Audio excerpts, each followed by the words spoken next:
If you not love God, உங்க முழு பலத்தோடு உங்க முழு இருதயத்தோடு உங்க தேவனாகிய கர்த்தர் மேல அன்பு கூர்ந்தீங்கன்னா உங்க வாழ்க்கை செழித்திருக்கும். அப்படிங்களேன்.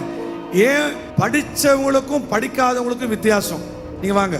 படிச்ச ஒரு வாலிப தம்பி இருக்கிறாரு, படிக்காத ஒரு வாலிப தம்பி இருக்கிறாரு. படிச்சவர் ஏசி அறையில் உட்காந்து அழகா கம்ப்யூட்டர் வேலை பார்த்து லட்ச ரூபாய் வாங்கிட்டு வராரு. படிக்காதவர் வேர்வை சிந்தி சிந்தி 10,000 ரூபாய்க்கு மேல தாண்ட மாட்டிருக்கு.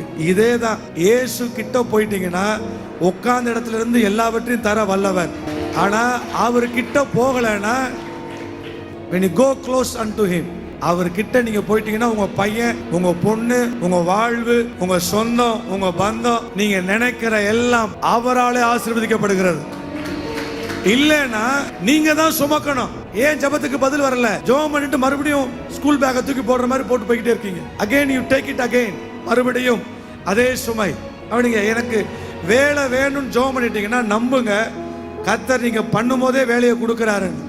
ஆனா நீங்க என்ன பண்றீங்க? மறுபடியும் போய் அங்கலாய்க்கிறீர்கள். காரணம், தரிசனத்துக்கிட்ட போகிறதே இல்லை, வார்த்தையின் வல்லமை கிட்ட போகிறது இல்லை, அவர் சொன்னால் ஆகும் என்ற நம்பிக்கை இல்லை. Come close to me. நீங்க கிட்ட போக ரெடினா அவர் உங்க கிட்ட சேர்க்கிற. இதுதான் யாக்கோபு ஜேம்ஸ்ல எழுதப்பட்டிருக்கிறது. அவர் கிட்ட சேருங்கள், அப்பொழுது அவர் உங்களிடத்தில் சேர்கிறார். நீங்க போக ரெடினா அவர் உங்களை சேர்த்துக்கொள்ள ரெடியா இருக்கிறார்.